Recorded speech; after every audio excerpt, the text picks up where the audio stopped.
There's nothing wrong with not liking a popular movie. There are plenty of popular films I can't stand. Avatar, Frozen, Harry Potter, anything by Joss Whedon. There is something wrong with hating on a movie just because you don't get it. That seems to be what happened in this BBC article by Nicholas Barber. I spotted Gateway and Comics video about this, and you should check out his video. And I thought that I'd give my opinion about Barber's babbling. It's a long article, so I won't go through the whole thing, but I do want to touch on a couple of points. Barber says that despite all the movie's impact on the film industry, quote, "In some crucial respects, The Matrix has been dated so badly that it now seems to be a relic. It is a film that, like the human race in Wachowski's story, is trapped forever in the 1990s. That's kind of true. It's definitely a 90s film, from the visual aesthetics, which we're still using by the way 20 years later, to the music. The visual effects don't hold up as well outside of the bullet time stuff, and that's because that was in camera instead of a CGI element. But the themes of the film and the philosophy driving it are very much current and relevant. Hell, we use the term red pill to describe abandoning a previous worldview.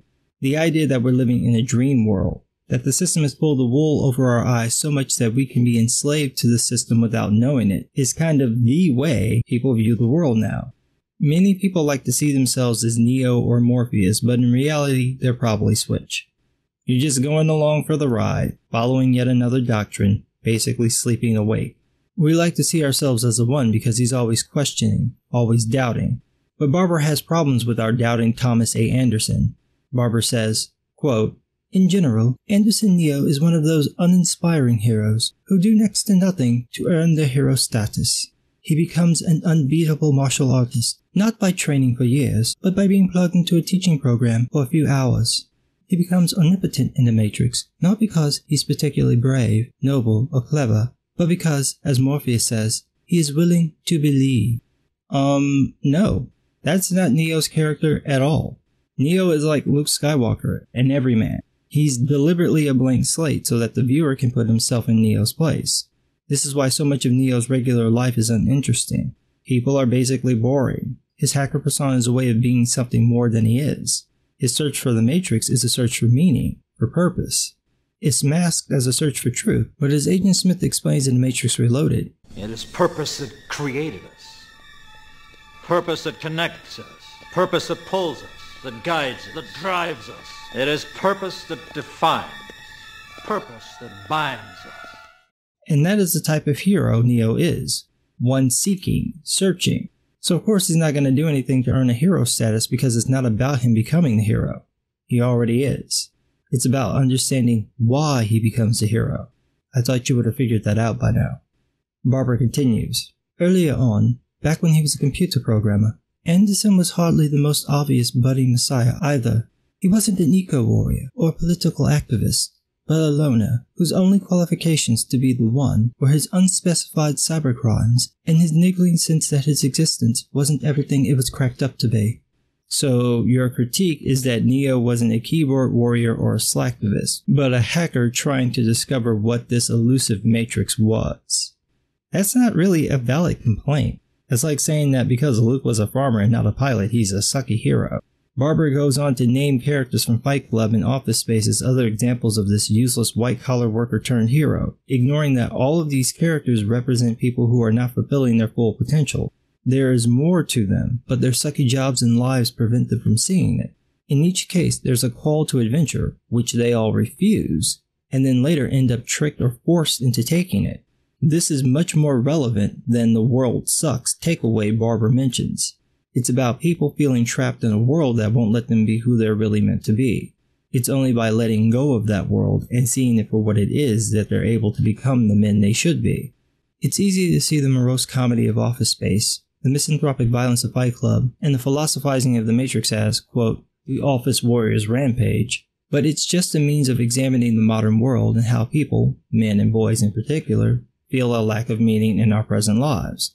Barber says that the Matrix is, quote, an exemplary male power fantasy, precision engineered to flatter any man in a 9-to-5 cubicle job who feels, as Anderson's boss says of him, that you are special, that somehow the rules do not apply to you.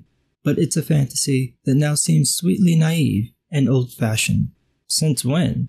No one likes to feel unimportant. That's one of the reasons power fantasies exist, to allow us a moment to feel that we are more than a shallow, forgettable thing.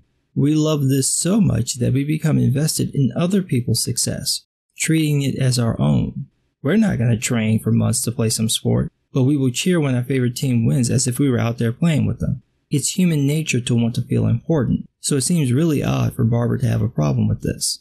Of course, the unspoken element here is that these power fantasies often feature and play to white men, and we know that they're just the ultimate evil. They have so much power, and then they have their power fantasies about having more power, and hot women in latex, and guns, and nipple twisting. What? The Matrix was created, written, and directed by 2 transgender women? I mean, I still think they're men, but go on, Barber. Tell us how the trans women directors are all about straight white male power. Oh, you'd think he's not saying that, but there's this little addendum. Quote, this article has been amended to remove a line referring to the character Neo as a, quote, white male savior. The actor Keanu Reeves has mixed race ancestry. That's stupid on so many levels. First of all, the Wachowskis originally wanted Will Smith to play Neo, because they're hardcore lefties and the point would be painfully obvious. Will turned them down because he didn't understand the script, and so they ended up going with Keanu Reeves, who proved to be a better choice. Second, first of all, Neo's race isn't specified in the film, but he basically looks white and has a generic waspy name, Thomas Anderson, which means twin son of man, hinting at what was originally going to happen in Reloaded, where Neo would fight a negative copy of himself with similar powers. But his race had nothing to do with the savior status. That's just racist on your part to even claim that it does.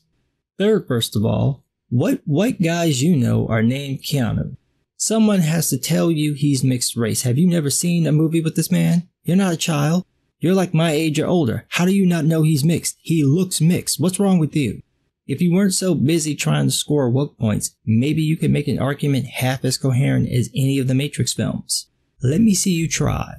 Quote, for the post-Matrix generation, being bored by well-paying regular employment has become the dream, not the nightmare.